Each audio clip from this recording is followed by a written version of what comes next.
why wouldn't it be different? Why wouldn't you dynamically price the walk-up? There's typically no daylight between the online price and the walk-up price. There's arguably a lot of revenue left on the table if you don't. Otherwise, it could be called dynamic discounting. If there's one thing that I think the attractions industry could learn from the live entertainment and performing arts industry, it's know the value of what you're providing and own it. So you're providing an incredible experience for your guests. Don't undersell yourselves. You're listening to Signal, the podcast for attraction leaders shaping the future of guest experiences. This is Signal. Today, we're joined by two leaders from Digonex, one of the industry's most established names in pricing science.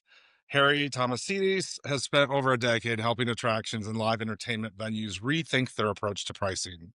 As Digonex's chief revenue officer, he's helped expand the company's portfolio to include major zoos, aquariums, observation decks, and performing arts organizations around the world. Tom Chiarella is Digonex's chief product and technology officer, bringing deep technical expertise from his time leading product strategy at Gateway Ticketing. Tom has also been instrumental in advancing open connectivity standards across the attractions industry. What makes Digonex's approach different is their team of PhD economists who don't just provide algorithms, they provide price recommendations that operators can approve, reject, or override. It's pricing science with a human touch. Today, we're going to dig into what actually goes into recommending the right price, why operators are leaving money on the table at the walk-up window, and where pricing is headed in an AI-driven future. Harry and Tom, welcome to Signal.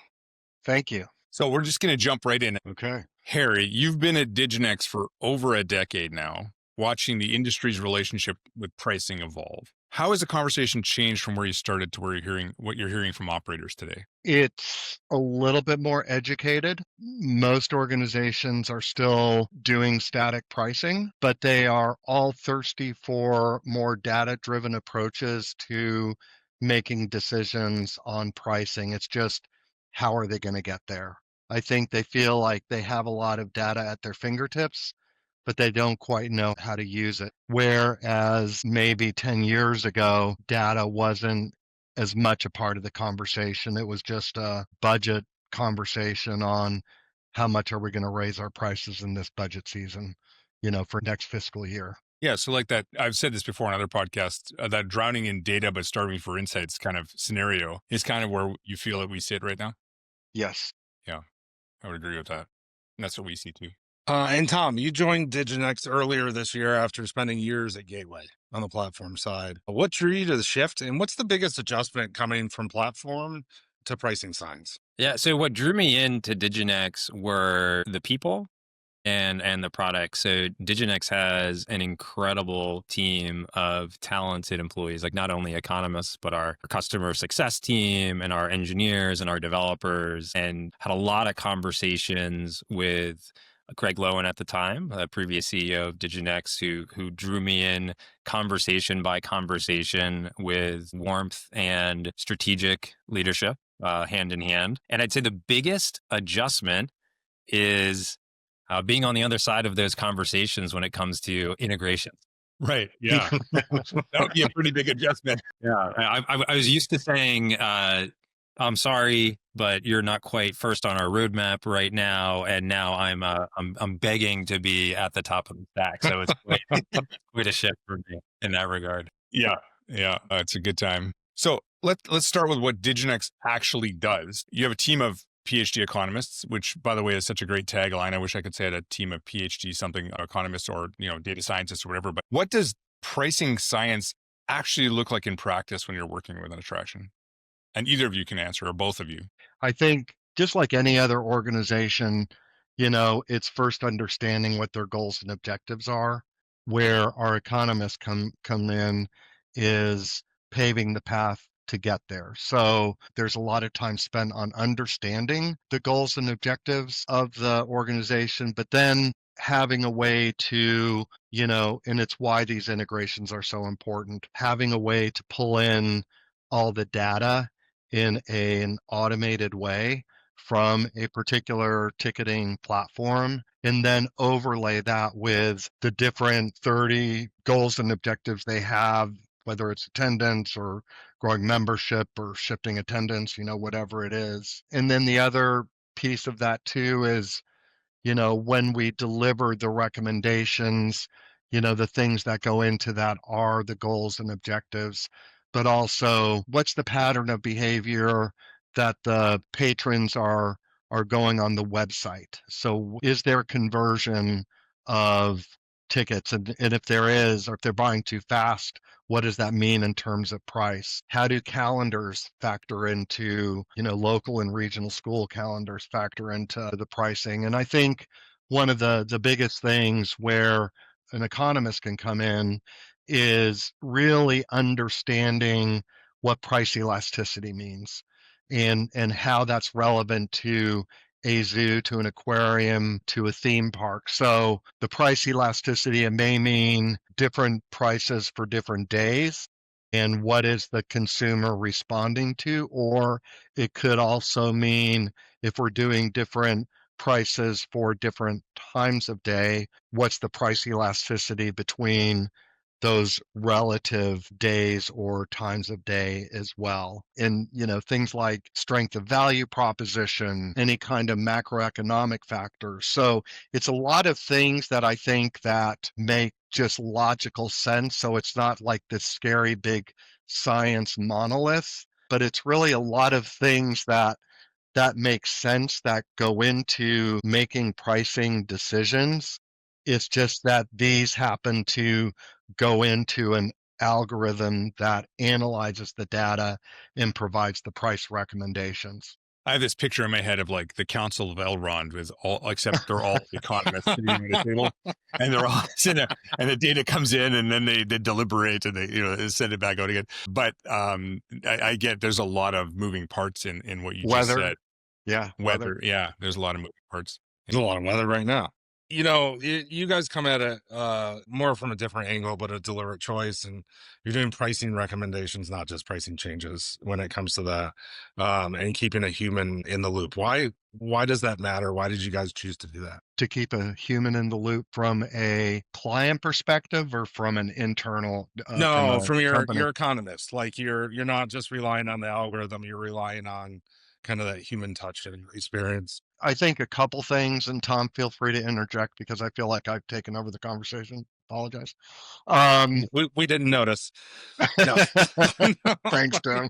If you think about AI, machine learning, things like that, and which, is utilized in our price recommendation, having human oversight of that is important because there's still logic that goes on behind the price recommendations, and that's where the economist comes in. So they'll build the solution, but it's still going to be supervised and overseen by the economist because there just needs to be human interaction with that. And then, so they have eyes on those recommendations. And then the other piece of it, it's always been important for us not be a black box to where there's just prices going out there. We've always felt it's important for the client to have the final input on it, number one. And number two, to have a client success manager, a day-to-day person, help our clients kind of think through things, and also have the economist be part of the team as well. Yeah. So Tom, like maybe I'll ask you this question because it's kind of more on a data side question. What inputs actually drive a recommendation? So like what data are we looking at, and what do the economists are actually pulling up? Sure. So yeah, there's quite a few data points. So first, you have all of the booking data from the resident ticketing platform. Yeah. And also the admissions data as well from that platform. So not only real time, but historical, right? So that kind of lays the foundation for what have prices and attendance been like over the years prior to a operator using dynamic pricing. And then getting that information real time as well to shape how is pricing performing, how is attendance performing. And it's not just for the products that we're pricing, but also for any products that would, let's say, get admission to the attraction at the same time. is those are somewhat viewed as competing products to the ones that we would be pricing for an attraction. So maybe they're only having us price some of their products and not all of them. So we also take in the attendance information and the sales information for those products as well. Whether, as Harry mentioned previously, we have price of fuel, the price of petrol, depending on the region. We have a lot of macro and microeconomic factors from not only where the operation is, where the operator is, but also where their guests are coming from. That influence pricing as well.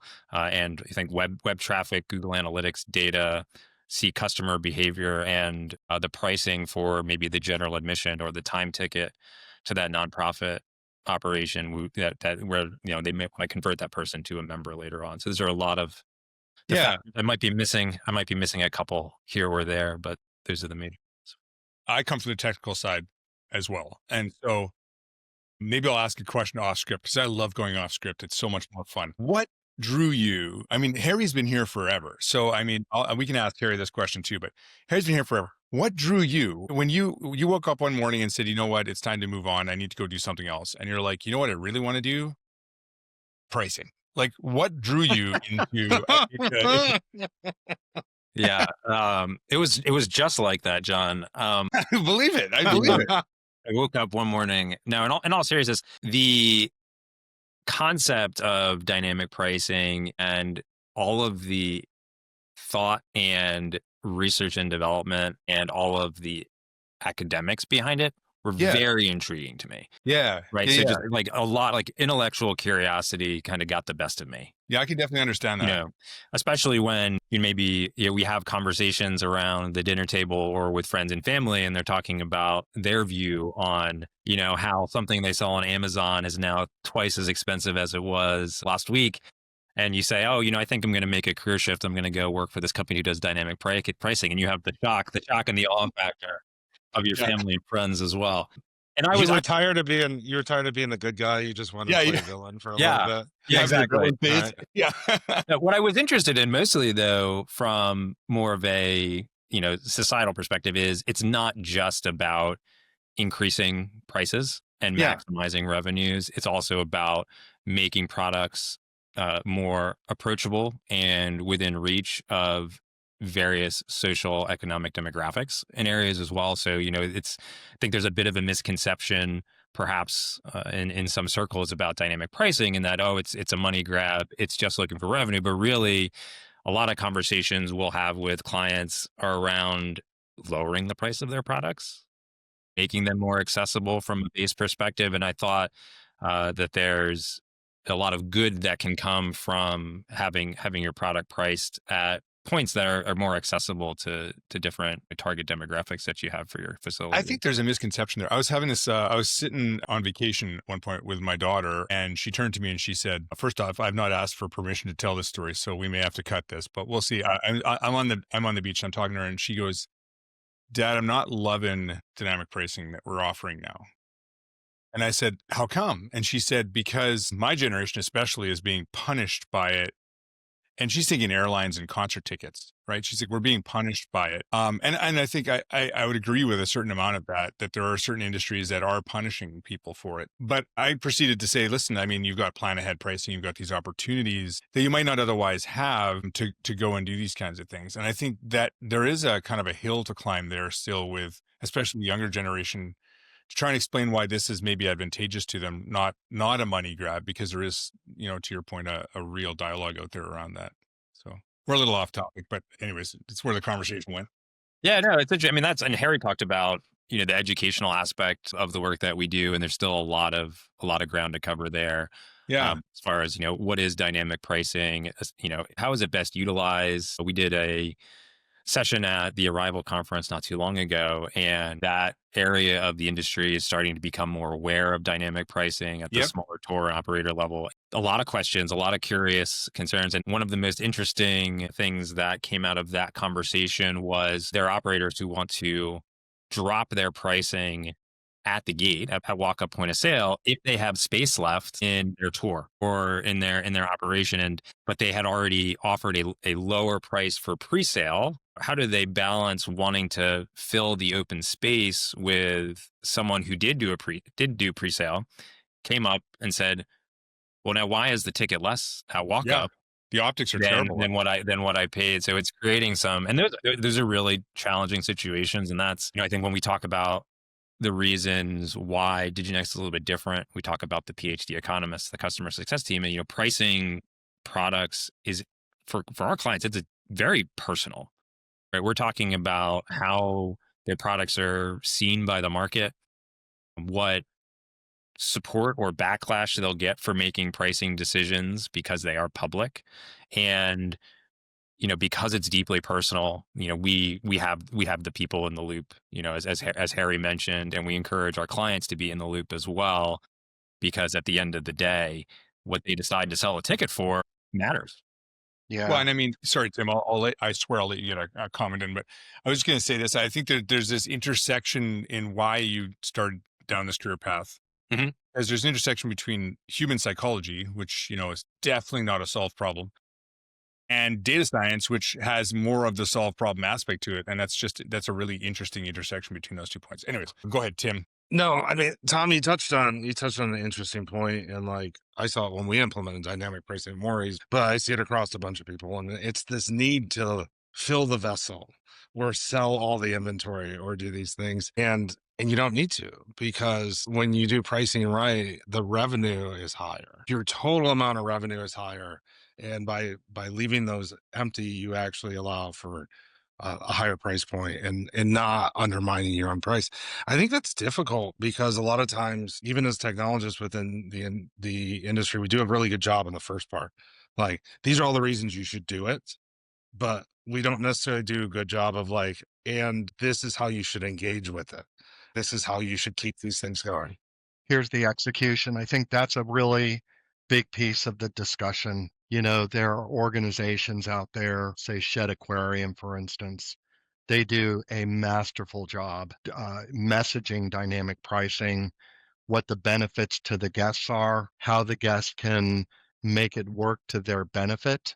That's a key part, not only, with the attractions business, and also, and which is not necessarily relevant for this particular discussion, but also for the live entertainment business as well, which kind of goes to I think you said your daughter's pushback on it. If there are guardrails put in that we're never going to go above this price, or we're only going to do this, and we have rules set in there, a lot of this is still in control of the client, whether the client is the attraction or the client is the artist. They still have things in their control. They can activate that. So how often it's a good question. How often do customers and clients come to you and say, love the analysis you gave me. It's beautiful. Love it. Also, I don't want to do that. I want to do something completely different. They can approve and reject and do these kind of processes through the portal. But how often do they just go, I disagree? Does that happen? Disagree with recommendations or say, I mean, rarely, we hope never, but it happens. I mean, sometimes there may be something that happens, at let's say it's a zoo where an animal exhibit shuts down or something like that. And then you can make price changes. They have the ability to do it. For the most part, our clients take our price recommendations. Right. Yeah. Just so they fall within the guardrails of what they set up. Are you comfortable taking a general admission price for a zoo up $10 from one day to the next day? And probably the answer is no. Yeah. Because that's kind of shocking, right? Is that a good customer experience? Probably not.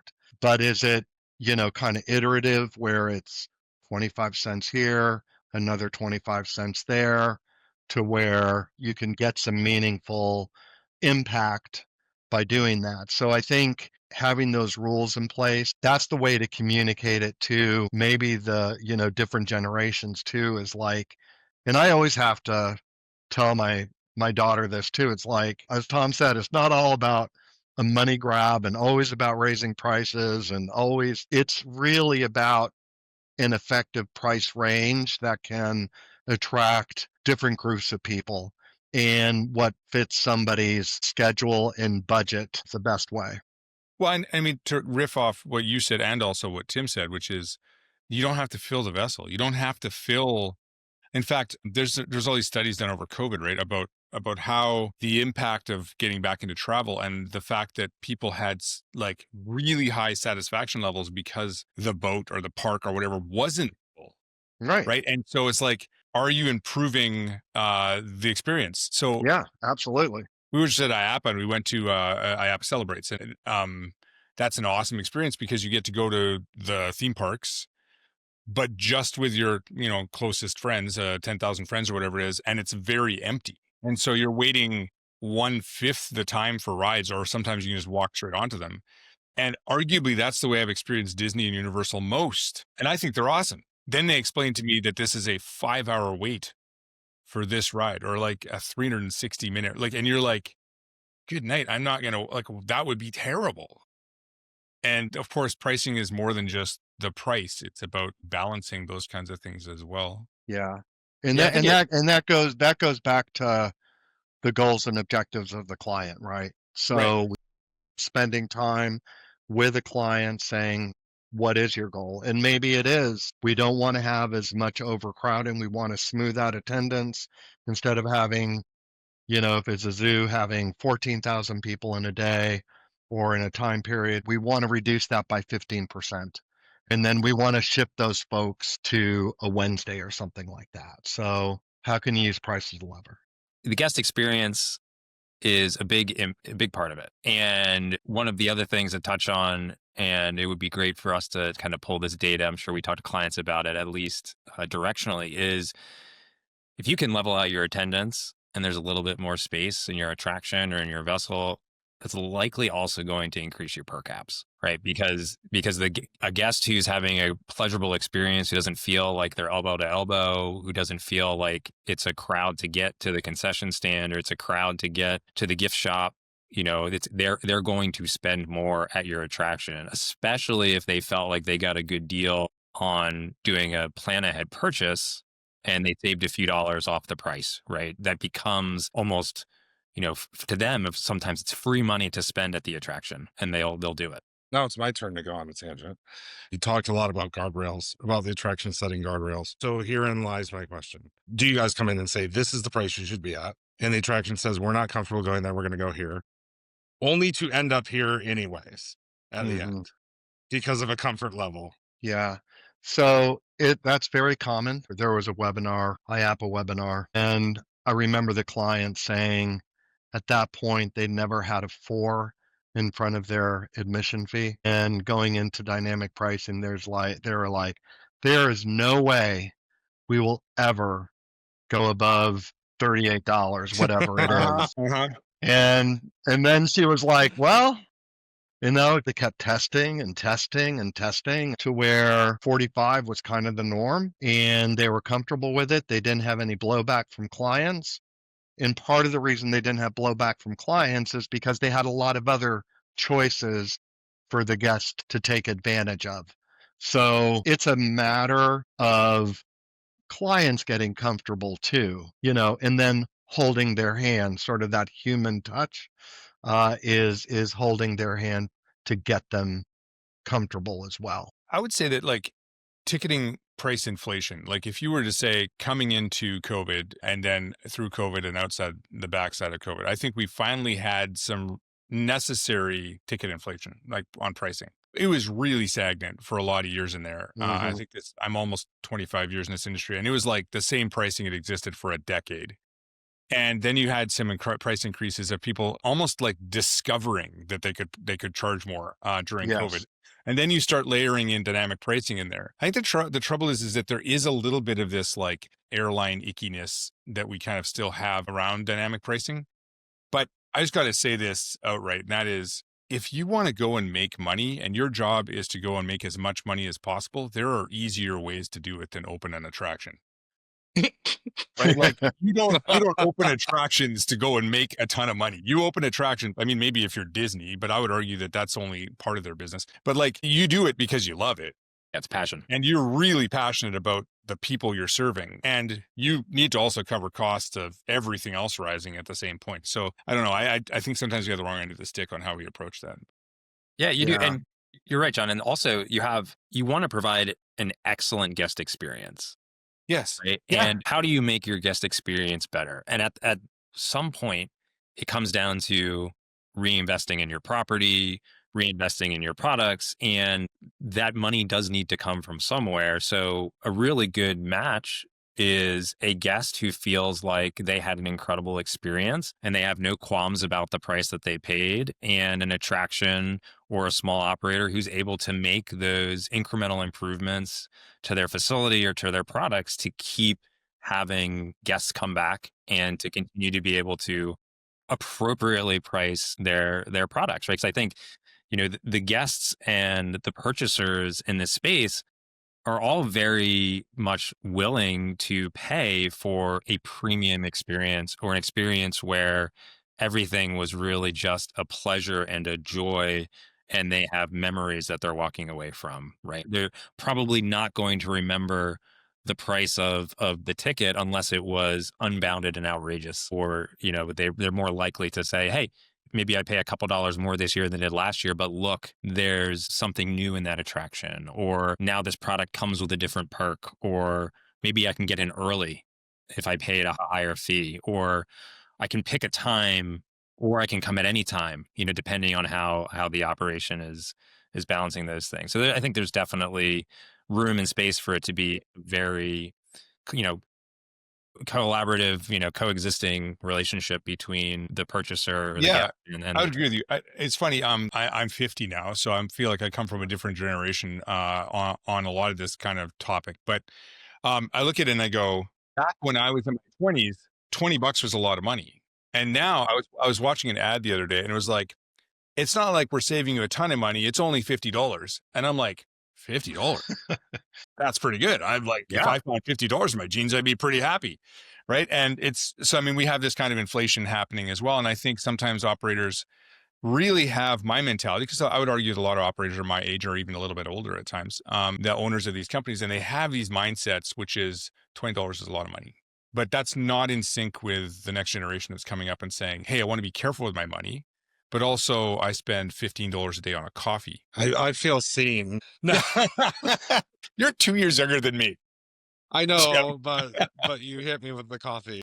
Yeah, that's true. That's the whole basis of Starbucks, right? All right, let's move on to part 2, defining dynamic pricing. Yeah, I actually kind of have a segue from this. Like, we've talked a lot about fatigue and on the consumer side with dynamic pricing and just what it means. I actually think there's some fatigue on the attraction side as well, or at least talking about dynamic pricing, because it's really not well defined, right? Like, there's not a commonality of language with it. So, Tom, how would you define it, and what do you think people get wrong?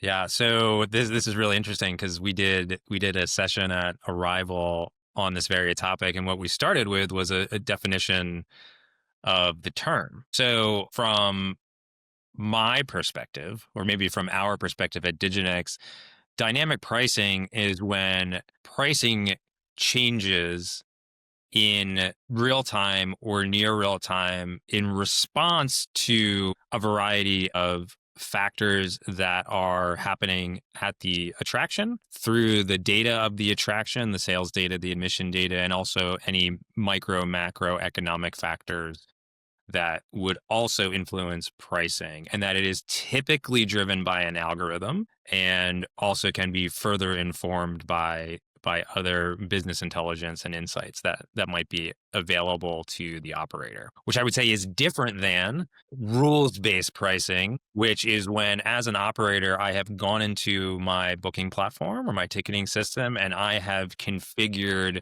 a few or many if this then that rules to my pricing, or I have created calendars and time slots to drive my pricing, which I'd say is more either like rules-based pricing or variable pricing. Can I argue with you for a second here? Absolutely. Because I think that's what makes great content. Yes. I If love you that you ask if you can argue. Like Yeah, I'm that is the Canadian. most I'm That's Canadian. the most Canadian Canadians. thing you did Yeah, so far today. totally. Yeah. We're nice people. We'll still say it as it is. We'll just ask first. So I actually agree with you. And so it's hard to argue, but I'm going to argue with you anyways. Rules-based pricing, if you had enough rules, would you not functionally have the same thing? No.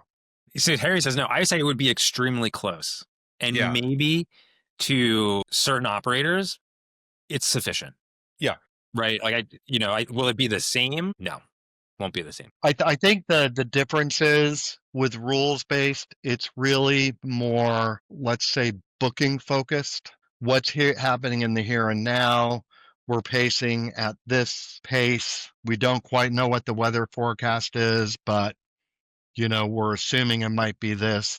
So it's not flexible enough because you still have humans having to change the rules if something changes. And so it's really focused more on a booking focused approach as opposed to a forecast driven approach, where understanding what the attendance will be predicted to be, what we believe the price elasticity might be. So I think there's a difference there of a booking focused approach that's kind of like the here and now information and just responding to it, as Mhm. opposed to a forecast driven approach, which is more in line with dynamic pricing. Yeah. So your differential there is functionally saying rules are going to be predictive. You're going to have to be predictive on the rules and get all the rules correct. And if over an infinite amount of time you got all the rules correct to deal with every scenario, you might get close. Yeah. But functionally, that's not how real world works. You're always going to have some unique scenario that pops up that allows you to, quote unquote, dynamically price and change your pricing where there's a human involved. And I guess that ties back to why AI maybe doesn't answer the question yet, because Right. AI would just be a really complex rules engine in some sense. I don't know if you've seen recently. I saw on some of the social media feeds the asking AI for a random number between 1 and 10. Yeah. And AI, self-admittedly, AI says, "Well, I can't give you a random number because I'm deterministic, right? And I'm built based off of rules. So I will give you the most frequent human response." And that's Not creepy at all, right? No, Is it 7? Because I feel like it's 7. It's 7. Yes, 7. Yeah. I don't know if that's my nerd card playing out there, but that's what. It's absolutely 7. Yeah. I think you bring up a good point, John, because AI comes up a lot. It's why humans still need oversight of it and need to know what to do with the information that's coming out. Like it could get you a little quicker and closer to what you want, but making logical decisions all the time. Yeah, it's definitely going to continue to be more prevalent in the space. It is often a fast answer, and maybe it's a cheap answer as well.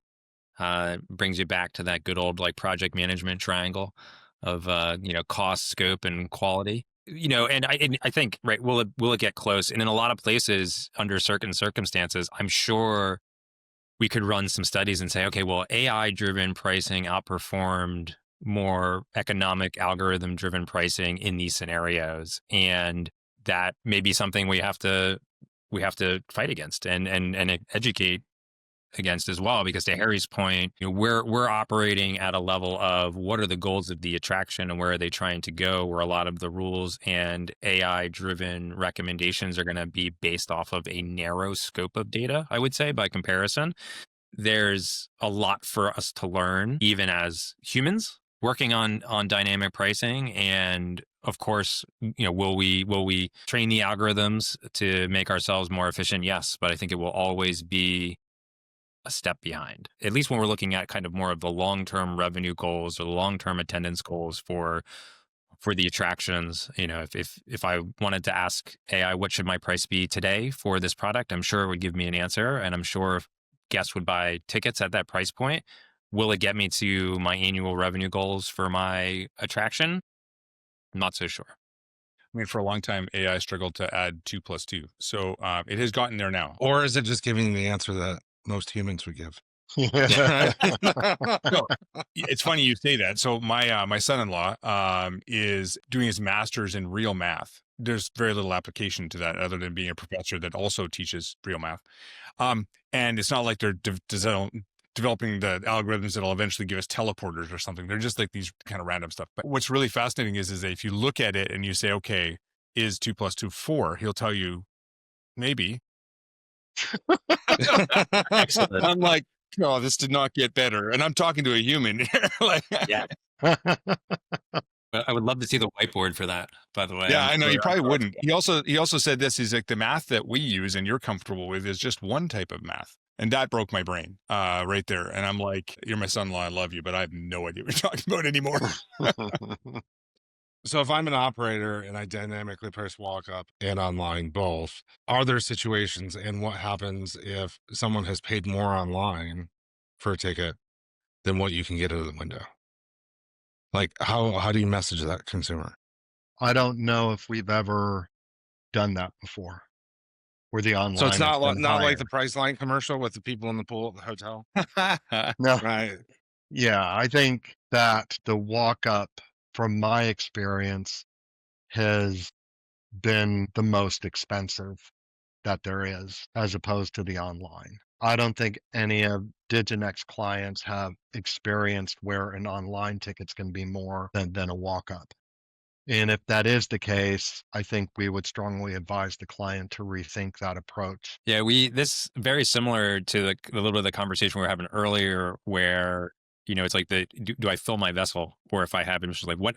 So I have somebody who's pre-purchased online, they're doing it at a lower price, and then they walk up, and what do they see? So in your scenario, Tim, right? Well, let's say that operator they reduced price because they had open capacity and they wanted to sell. So what I would recommend, and working attractions over the years, like you need to make sure that team member who's on your front lines has the ability to do something for that guest.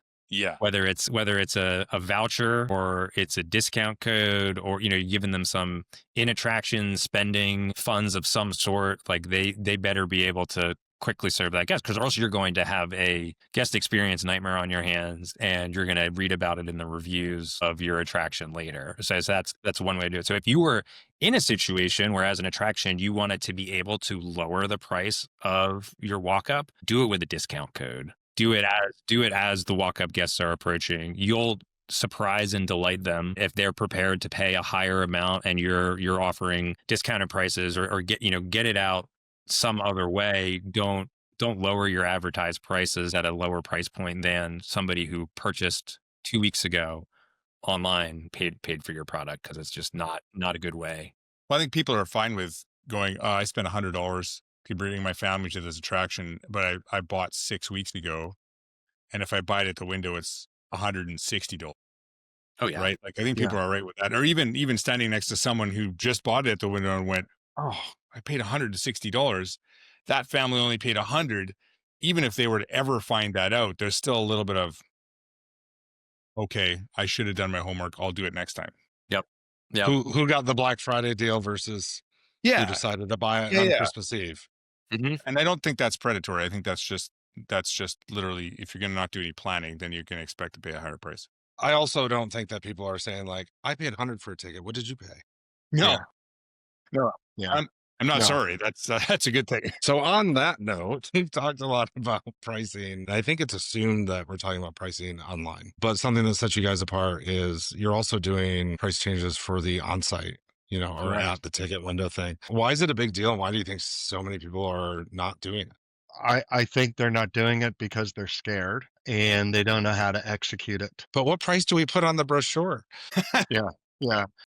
And so I think a lot of it is how it's executed and providing them to do it. But sometimes it's a bit of a conversation. Most part, there's really wide acceptance, and it makes a lot of sense. The walk up is going to be different than, and if you think about it, like why wouldn't it be different? Why wouldn't you dynamically price the walk up? And there's typically no daylight between the online price and the walk up price. So, because there's arguably a lot of revenue left on the table if you don't. Otherwise, it could be called dynamic discounting, because you're always probably going to be less than whatever is determined to be the walk up price. So what if you're saying the walk up price is $42? Well, what's not to say that it based on the different factors and variables that are being reviewed, really the optimal price for that day is $47. Right. And so why wouldn't you? So that's interesting. I mean, that's an interesting point. I love that you call it dynamic discounting. I know that people can discount. Your customers or your clients could say, "Hey, listen, we want to run a discount here." Does anyone ever do that, or is it always going up? Well, they both can be true, right? So they can they can do discount codes and it's going to be 10% off. And so they would put that in, but that would be attached to whatever the dynamic price recommendation is. So if it's $42 and you get 10% off, then it would be minus $4.20, whatever that is. And I can't Right. think quickly. The pricing recommendations themselves, John. So I say if we're doing our job correctly, we would see a steady increase in price the closer we get to visit date. Right. If we did it right, it should be a steady increase as we get closer to that visit date. And the thinking about the guest standing in line at walk up, maybe the attraction is one of those that, walk up sales and admissions is the same place, right? Physically, you're going to go there whether you purchased a ticket or you're just scanning a mobile ticket for entry. There's nothing that stops me as a consumer, as a guest, if I haven't purchased a ticket yet, that, I'm standing in line, I'm going to open up my phone, I'm going to say, okay, if I go on the website, what's the price if I buy the ticket on the website? Is that going to be different or the same as the gate? And that's a reason I think to have someone doing pricing for both e-commerce and walk up. And then that third arm that I'm sure we'll talk about at some point is, well, if I look up one of the OTA websites, what's the price there? Right? Can I go and get it even cheaper from an OTA, which I would hope is not the case for the attraction's sake, right? Because we're trying to drive those revenues and sales through e-com and walk up.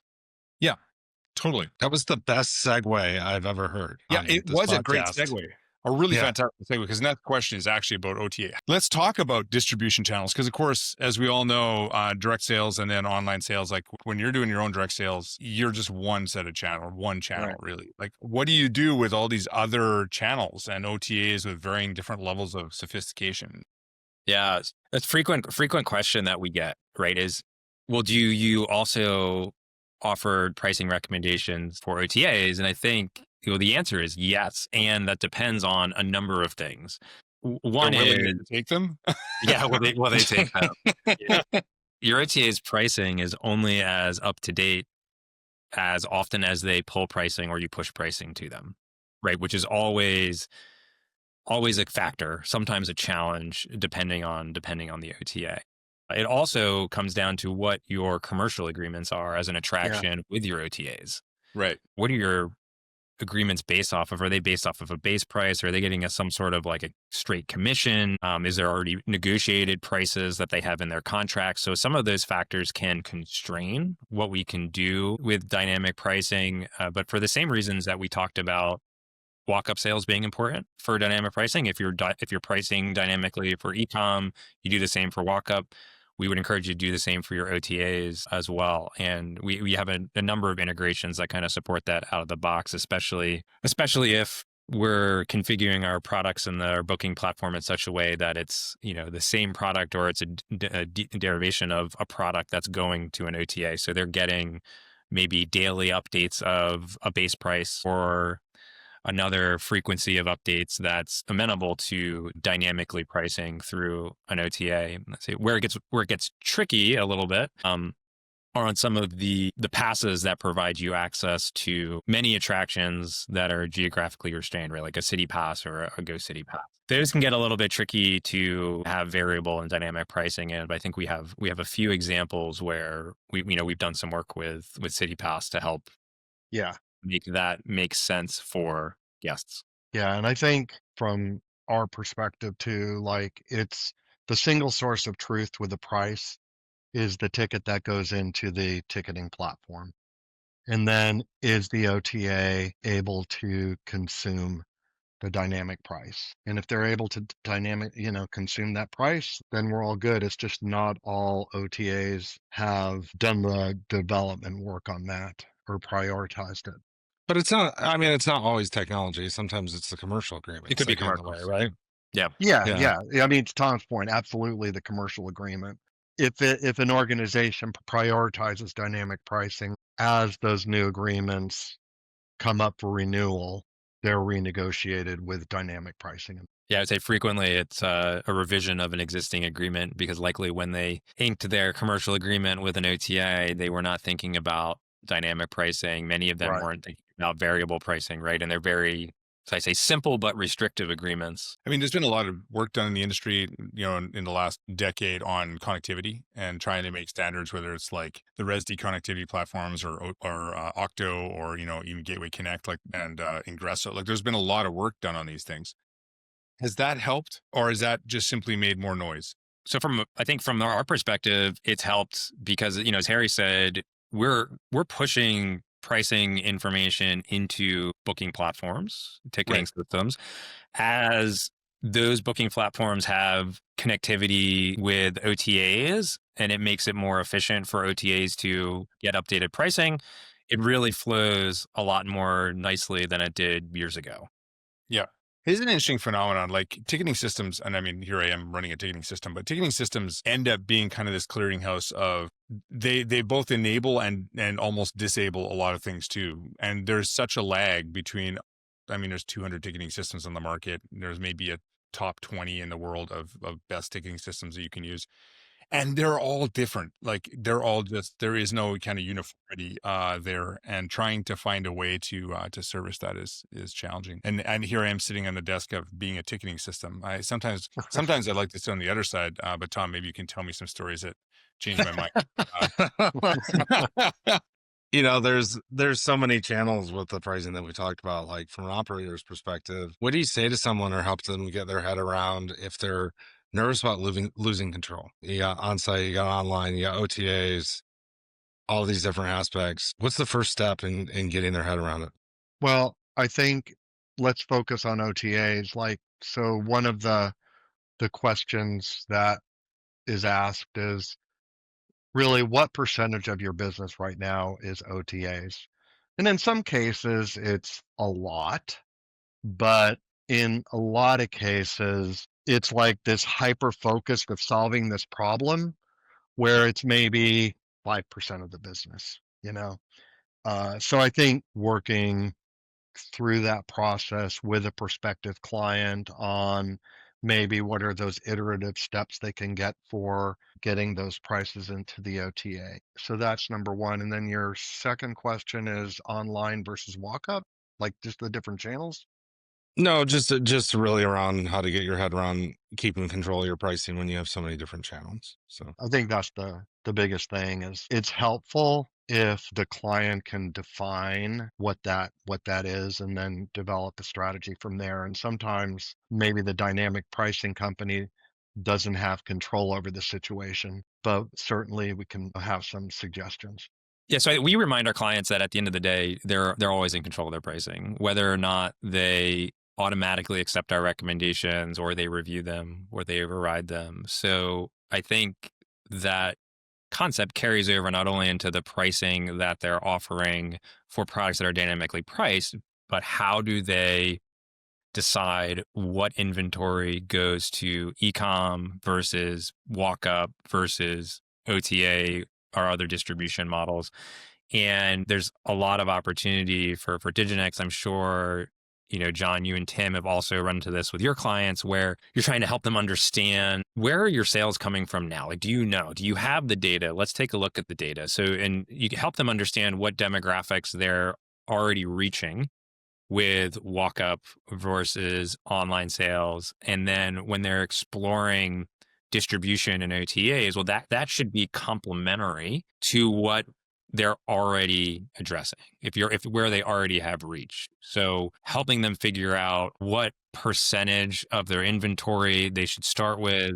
If there's a tiered structure in place where, okay, if I give 100 units to my OTAs for their sale for this product, like if I have exhausted my inventory for e-com, can I pull from the OTA bucket?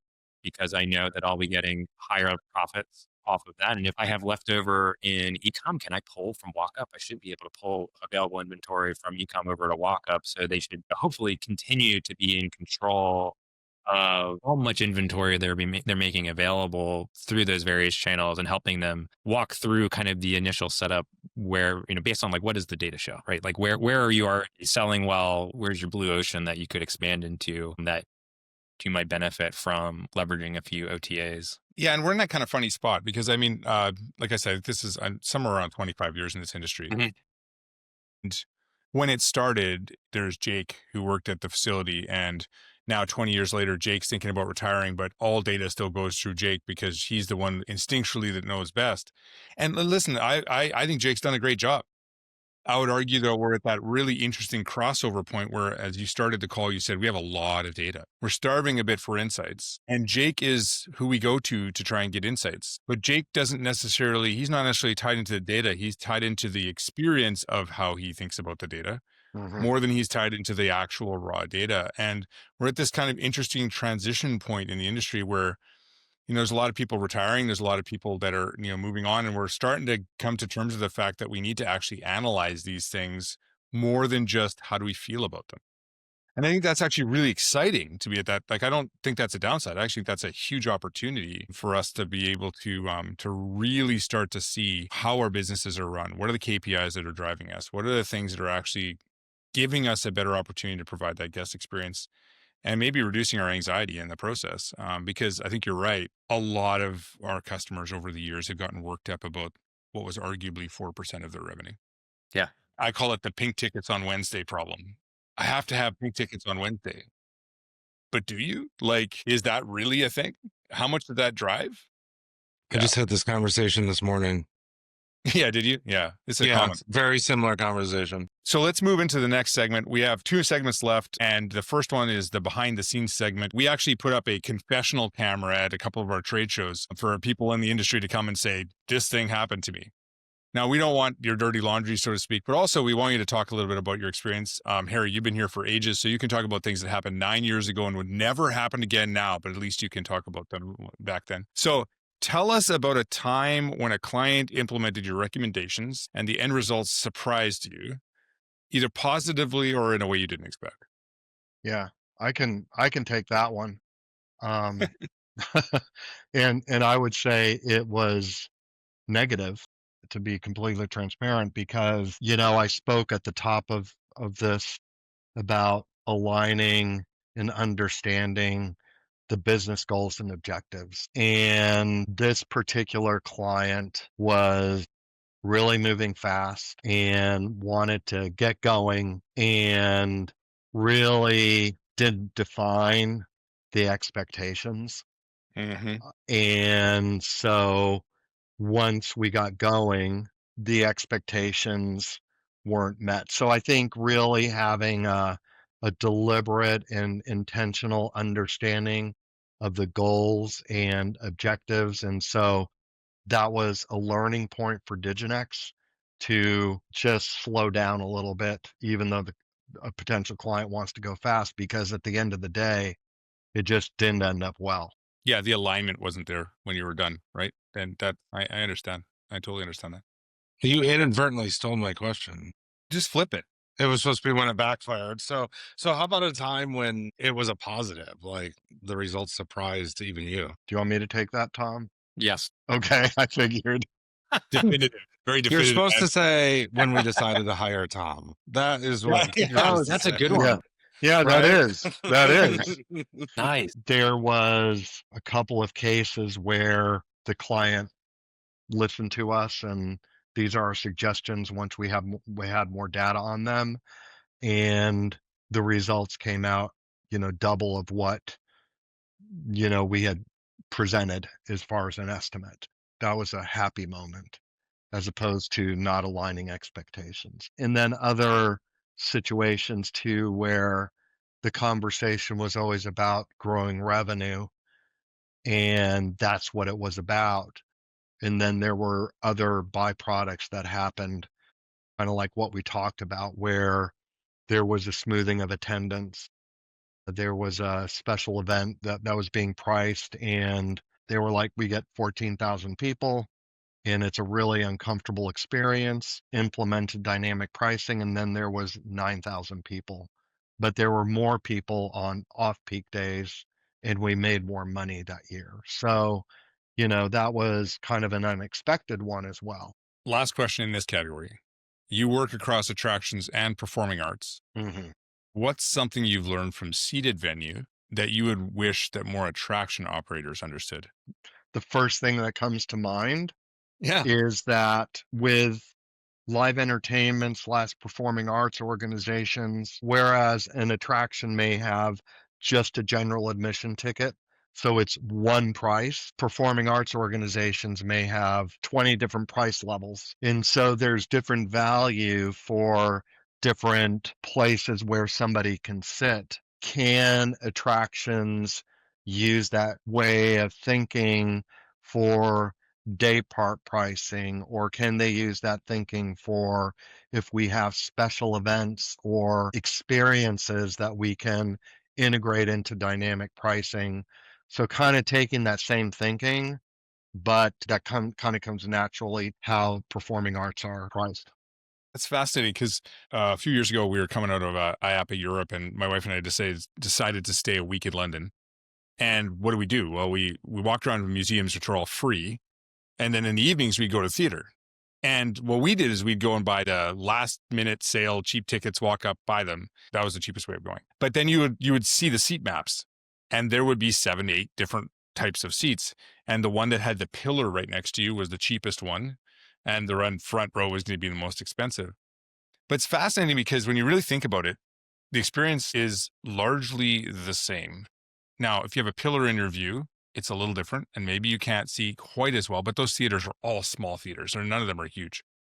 And so the experience is largely the same. And I think we're really, really trying to be as honest with our guests as possible in our industry. And I think that's amazing that we do that. We also really undersell ourselves at times.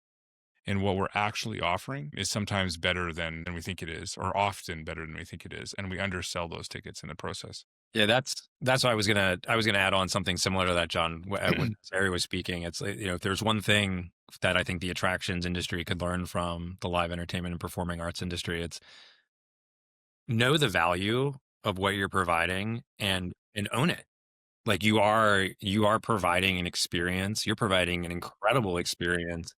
If you have the ability to offer different perks at different price points for different tickets, if you want, you want to have ways to make your guests feel more like VIPs, go for it. But at a minimum, just realize that you are providing an excellent experience for your guests, and, don't undersell yourselves. I think I agree. You see it a lot in the attraction space. We talked about people not raising ticket prices for a really long time. You talk about the thinking of maybe a lot of the business owners in those attractions where their focus has been more on controlling costs in order to continue to keep their products maybe affordable in their mind. And that can unfortunately lead to underwhelming experiences, low attendance, and at low ticket sales, right? Like you have to think about, how am I providing a world-class experience? Why wouldn't you want to compare your experience at the museum with your experience at the theater, right? And why shouldn't those be at the same level? Yep. Right? They can be, and they ought to be in attraction space. I tend to think like this is a lesson from the live theater or seated venue space, right? If you're not doing variable or dynamic pricing, you're not taking advantage of dates and times. There are dates and times within your business that are worth more, right? So why charge the same price across the board? The inverse is true as well, which is there's going to be dates and times where you have less people attending, where arguably, if people knew about it or were optimized towards going to some of those things, you might even out your crowd flow and actually give a better experience across the whole board. Wednesday matinee versus 100%. Saturday night. 100%. Okay, we're going to segue into what we have lovingly dubbed the lightning round. Now, a couple of caveats. It's Tim and I- lightning because everything usually goes down in a flash. Tim and I suck at the lightning round. We have never successfully gone through a lightning round where we didn't go off in a tangent somewhere. It's never about the people we're interviewing. It's always us. And so what we're going to do, here's the rules of the lightning round. One-liner answers. You're trying to just say something quick. You are welcome to disagree with each other. That makes great content. Yeah.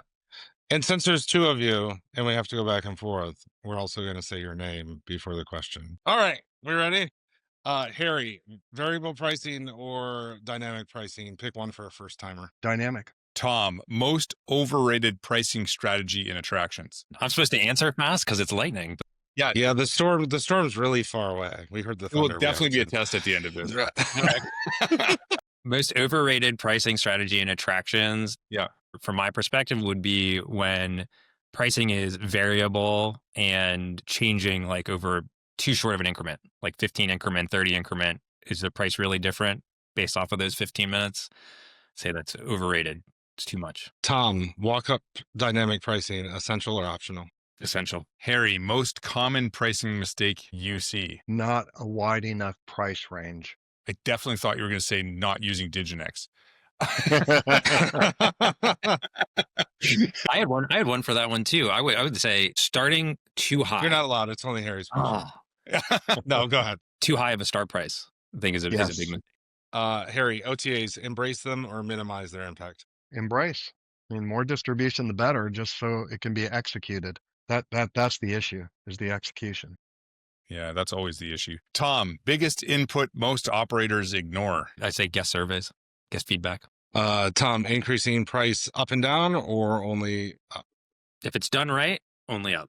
Harry, best lesson from performing arts that attractions should steal. Different prices for different value propositions, like different parts of day, things like that. Harry, AI and pricing, what's the one thing you wouldn't trust? No human oversight.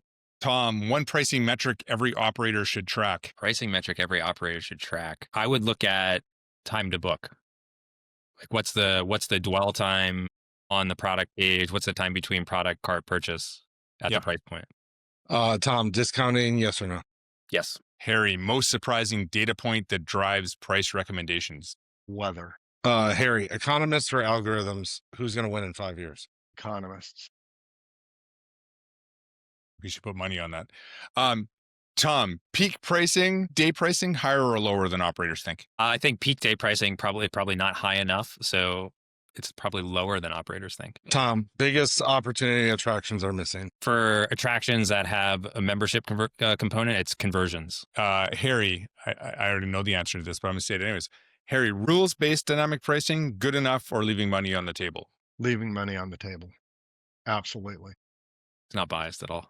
Both of you. If guests could see behind the pricing curtain, would they trust you more or less? But I think they would trust us more than they already do.